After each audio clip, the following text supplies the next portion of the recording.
How was it working with Marko? He's an absolute legend, as you said. It have this presence of Gandalf the White coming in and Yes, oh my God. he arrived there, and I actually thought it was catering. So I was just screaming from the room, like, "Yeah, food! Yeah!" And then he just came in, like, "Yes, it's food! Ha! Oh my God, it's Marco! Yeah." Hello, you metal pilgrims, and welcome to yet another episode on MP2. And today I'm more than happy to welcome Marina from Exit Eden. Marina, thank you so much Hello. for spending time. Join me. How are you? Doing good. How are you? I'm good. I'm good. But Awesome. I'm in Ukraine, so I'm as good as I can be here. Yeah, All but right. yeah. So Oh boy. yeah, and just in case if we get interrupted by an air raid siren, I'll be back, but just from a different location in a minute. Okay. Oh, Okay. just So, FYI. how often have you been interrupted by those? Uh, Today we didn't have any air raid. Oh no, we had one Okay. this morning. But it depends. Since the start of this year, in the first couple of days, we spent pretty much most of our days in a bomb shelter. And then yeah, I mean, unfortunately. of course. And it's very interesting to talk to someone who's there because since the whole war started, I have not spoken to anyone who is actually there, you know? Yeah, I am here, and it is insane. And the worst part is that people start to forget about it around the world. Yeah, because But it's been so long, then people are like, oh, yeah, that's still that going on. yeah, but unfortunately, it is going on, and it is absolutely insane here. And the whole fact that I have two daughters, the whole fact that my kids know what to do when an air raid a siren goes off. I mean, this is in the 21st century. This is ridiculous. This is like It's this is absolutely unbelievable. horrible. Oh, man, Yeah. yeah, I'm sorry you and your Yeah. family are going I through mean, I this didn't and mean your to whole throw you off. country. It's just horrible. Yeah, sorry, I didn't mean to throw you off, but No, no problem. Of course not. Of this course is the not. It's thing. very interesting. It's reality, so. Yeah. Going back to Exit Eden, the biggest news about you guys is, of course, the release of your new studio album, Femme Fatale, which will be out, what, in a couple of days now when we speak. Yes, in 2 days. First of all, Exactly. congratulations. I mean, So it's been a much. while, and it's absolutely amazing that you Ah, guys yes. are It's been too back. long. With the new material. It is absolutely incredible. I obviously had the pleasure of listening to it already. I absolutely loved it, just like Awesome. I did the first one. So can you talk a little bit about the creative process behind it? How did you decide to, come back to the idea of making this record and just overall the feeling of when we had writing it? I mean, Sure. Um, I think the feeling of doing this album, it was already there from the start. I mhm. mean, when I mean the start, when we started the project 7 years ago, we always wanted it to go on because it was, I mean, it was great for us and it was a great experience. We had the backup of this label, this German label who was Yeah. actually investing quite some money because they wanted the project to be successful. So, for us all, it was like, hey, this is a very cool opportunity. And it turned out to be, great with a lot of, awesome people involved. So we were really happy to like, okay, let's get this further. Mhm. And it was disappointing that right after the first album got released, not right after, but a little after, the label wasn't that interested in the project anymore because they intended for it to be some sort of mainstream act, Mhm. which in the industry didn't pick it up as a mainstream act, but as a successful metal act. Yeah. And yeah, but that wasn't just enough for that wasn't what they wanted with it. So that's when the whole label switch happened to Napalm Records, and that took a long time. So Mhm. that took years. And I know you asked me about the creative process, and No, I'm it's good. It's giving good. you I the would whole ask you about this anyway. backstory. It's just like a lot of depressing administration story, but getting to the creative process. When they greenlit, finally, they greenlit the project for the second album, then we were obviously very excited. I think since 2018, Anna and I have been sending demos back and forth of things that we were like, this could be an Exit Eden idea, maybe someday. And we're always very excited about songwriting anyway. And yeah, so when I heard that we were going to do the album, I actually thought it was going to be only covers. Then, well, at some point, our producer said, like, no, we want to do like half-half. And I was like, yes, that's awesome. And when I heard about it, I mean, they knew that I was interested in cooperating with a little bit at least, like with, songwriting wise. And so they were like, okay, we need to finish the demos by like, I don't know, in 2 weeks or something. So you have until the end of the week to send me something. And I was like, ah. So I just sat down with my my partner, who is also in my band Phantom Elite, and we wrote like 5 tracks, just like that. And they actually just they picked one of them, and it was really great. And I know that Hannes and Anna also have a really nice creative process together. And yeah, so that's how the let's say our own material came to be on this album. And when it comes to the covers, it was really mostly a decision from the producer and the label. We didn't have much of a say in it, because they were just like, okay, that makes sense. And given the own stuff that we had written as well, and the direction that the project wants to go, because everything is very thought through beforehand. So it's very different than, like, for example, with Phantom Elite, if I make a parallel, when we write music, it's experimental stuff. It's like we start and we're like, I don't know where this is going. We don't know. We have an idea, like, it would be cool to do that, and then we end up doing something completely different, and we're like, well, how did that even happen? But it's cool, so we'll keep it. It's a completely different approach to project or to making music. It's yeah, much more thought through. I mean, yeah, more thought through already from the start. Like, we have this well, we have to continue this project that used to sound like this, and this is what we're going for. Let's see, we have one singer less now. How can we adapt the sound? Who do we want to reach with this? And it needs to all make a lot of sense, and that was discussed a lot. Do you think, and you started talking about, you answered half my questions, which is great. No, it's great. I'm kidding. I tend to do that. I'm sorry.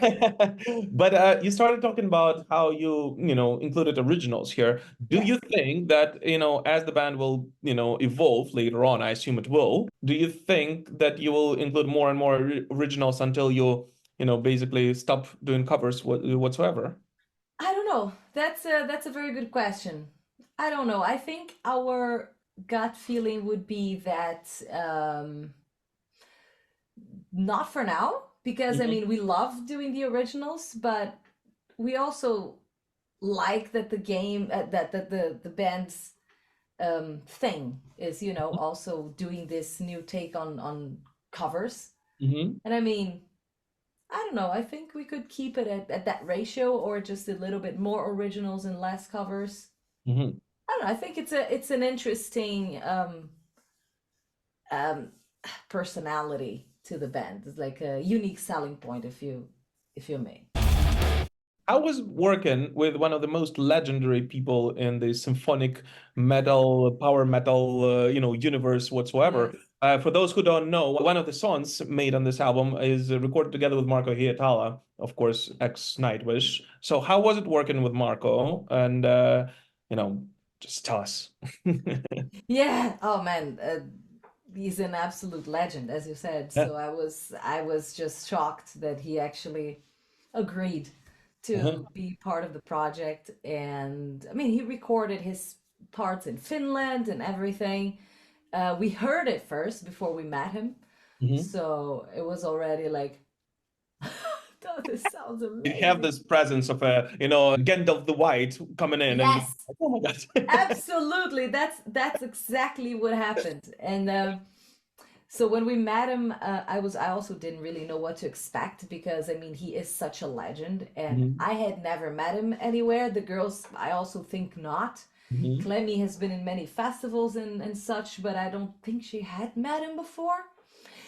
Anyway, so he arrived there, and I actually thought it was catering coming with food. Catering meaning my boyfriend coming with food from the supermarket. That's what I thought. So I was just screaming from the room, like, yeah, food, yeah. And then he just came in, like, yes, it's food, huh? So kind of, jumped in on the joke, and I was like, oh my God, it's Marco, shit. Yeah, that's awesome. So, but he was very, as I said, though, he was joking and very, very grounded, very down to earth, super professional. So it was all the nice things that you would expect him to be. So you're not crying afterwards that you were such a fan of, a person who turns out to be an asshole. That's absolutely not the case. But Absolutely. that does happen sometimes, doesn't it? Right? Yeah, yeah. I'm We've always all met afraid to those. meet like my biggest idols because you're like, oh, I don't know if I want I like liked you Bruce more in that Dickinson. video. I've heard stories, like I don't know. Do you think that Exit Eden is becoming, or might become the main project for all three of you, Femme Fatale? That's a very hard question to answer. I mean, there are so many variables there. Mhm. I could, okay, I have to start answering somewhere. So let's just start with how we feel about the music and the of Exit Eden and the scene and what it represents.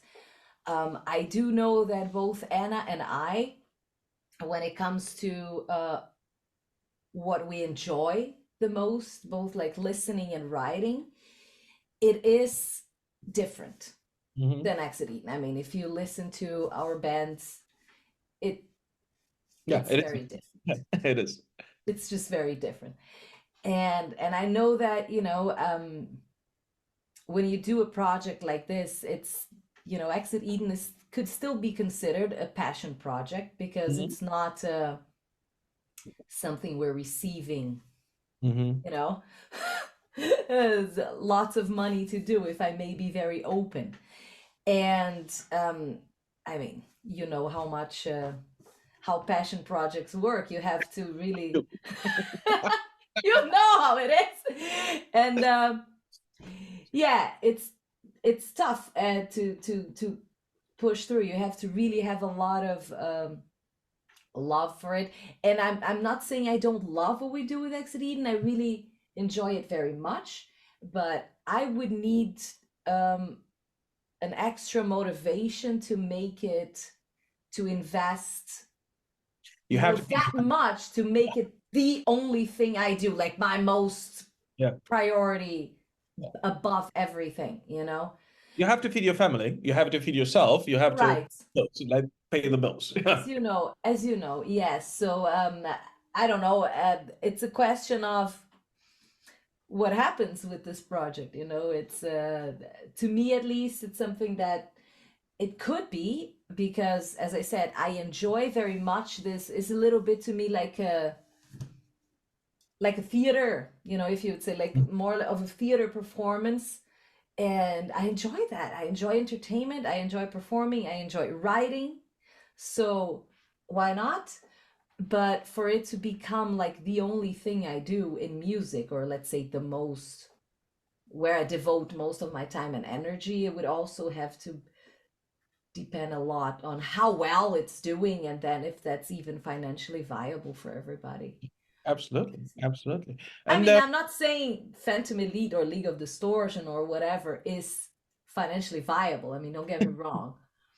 But it's like, those yeah, are the passion projects you do when you have time because you have to work to keep, food on the table. That's the difference. And if Exit Eden became something that really, is that demanding, then I would, have to have something in return in order to Absolutely. No, that's keep absolutely normal. going. Yeah, you know what I mean.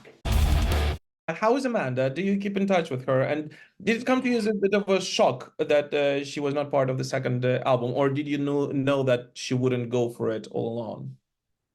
Um, yeah, I mean, we didn't know all along. Of course, the whole plan was for us to be together Hmm. in that constellation of four. But the thing is, whenever we started negotiating the second album, a little bit along the lines of what I was just talking before. Yeah. If things are, you have to have priorities in life, and being a mom Oh, three kids, not one, of but three three. kids, and with a lot going on, she has to make choices. And if this is something that's going to demand more than it's giving her at that specific time, she has to prioritize something, and then she chooses to prioritize her family and other means of, Which is absolutely normal, keeping man. the lights on. Yeah, of course, that's absolutely understandable, especially for someone of her caliber. You Yeah, know, she's not in her 20s, she's not in her beginning 30s. She has a tremendous career. She is a one of a kind talent, like truly one in a million. So, I mean, she has the right to make her own decision. And if you asked if I'm in touch with her, yeah, constantly, because she's a good friend of mine. So we're always, this is awesome. Who knows? Maybe she'll join you in one of the future shows you guys do together. That would be awesome. Absolutely. yes, if there are any future shows, then We are coming to our next question. Do you plan to take it on the road? we plan, yes, like us, the three girls, we are always like, oh, wouldn't it be great to go there and there? Wouldn't it be great to have a tour? It would. I think people would love it. But that's about it. Mhm. Really, As of right it's now. very hard. Exit Eden is a project that is out of our hands Mhm. when it comes to all of that. So, yeah, touring is not cheap. Again, we're turning the conversation to budget problems. But the thing is, yeah, we also know that with passion projects, we invest Absolutely, absolutely. And from our own pockets, and that's what makes touring possible for most, let's say, growing bands. And that would be, yeah, Exit Eden, as I said, it's out of our hands. So someone needs to make those steps to in order for it to happen. So we cannot guarantee, not absolutely not one single show for now. I remember 7 years ago, and I believe in some of the PR releases, press releases of today as well. Leland is once again stated as the project, to bring more power to the women in metal, which is absolutely great, I believe. Yeah, yeah, Do and you think, I mean, no, no, not, let's rephrase it. How much do you think has changed in the past 7 years since you started doing this and today? Do you think there is any progress in the perception and the prejudice towards women in metal, or not at all? I actually think so. I am quite positive with that. I have a positive view on that. Mhm. Yeah, I think there is just more and more women in metal. Mhm. There's more women doing different things, not only singing. There are many instrumentalists getting attention on YouTube, in bands, uh, content creation in general. There's a lot. And also, not only the queen singer on the pedestal. They're singers doing very versatile styles. That's, you see more and more women screaming and doing extreme vocals. So that's super cool. It's getting more varied, and I think we're really starting to get somewhere. And do you like overall the term female fronted metal, or do you think it's unnecessary? I understand both. I Mhm. think in the end, it also, it's kind of an umbrella term for actual symphonic metal, and in that sense, like you, That's what I was about to say. Like, just yeah, symphonic. because I mean, you don't really talk about Ginger as a female fronted or Spirit Box, you know, like, yeah, they might fall into that category sometimes in some playlists on Spotify. You know, there's heavy queens, and therefore Mhm. any band with a woman there is there, you know. But yeah, I think it's like, I understand that it means actually a subgenre in metal, which is like something that's gonna sound a little bit symphonic, Mhm. But and that's fine.